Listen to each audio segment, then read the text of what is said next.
રાજ્યમાં ઠેર ઠેર સ્માર્ટ મીટરનો વિરોધ કરવામાં આવી રહ્યો છે। લોકોનું કહેવું છે કે એક તરફ મોંઘવારીની માર છે ને તેવામાં સ્માર્ટ મીટરની માર સહન કરવા માટે તેઓ તૈયાર નથી અને એટલે જ ઠેર ઠેર સ્માર્ટ મીટરનો વિરોધ કરવામાં આવી રહ્યો છે। સુરતમાં અનોખી રીતે આ સ્માર્ટ મીટરનો વિરોધ કરવામાં આવ્યો છે। વીજ કંપનીના કર્મચારીઓ તેમની જાણ બહાર આવીને સ્માર્ટ મીટર ન લગાવી જાય એટલે જૂના મીટરને તેઓએ જાળી લગાવીને તાળું મારી દીધું છે।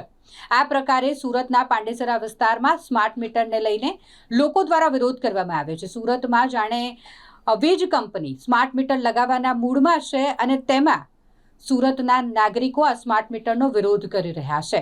ડિજિટલ વીજ મીટર કાઢીને સ્માર્ટ મીટર લગાવવામાં આવનાર હોય અને તેવામાં રહીશો દ્વારા વિરોધ કરવામાં આવી રહ્યો છે અને અનોખો વિરોધ પાંડેસરા વિસ્તારમાં કે જ્યાં રહીશો દ્વારા પોતાનું જે ડિજિટલ વીજ મીટર છે તેની આસપાસ જાળી લગાવી અને તેને તાળું લગાવી દેવામાં આવ્યું છે એટલે ડીજીવીસીએલના કર્મચારીઓ તેમની જાણ બહાર સ્માર્ટ મીટર ન લગાવે।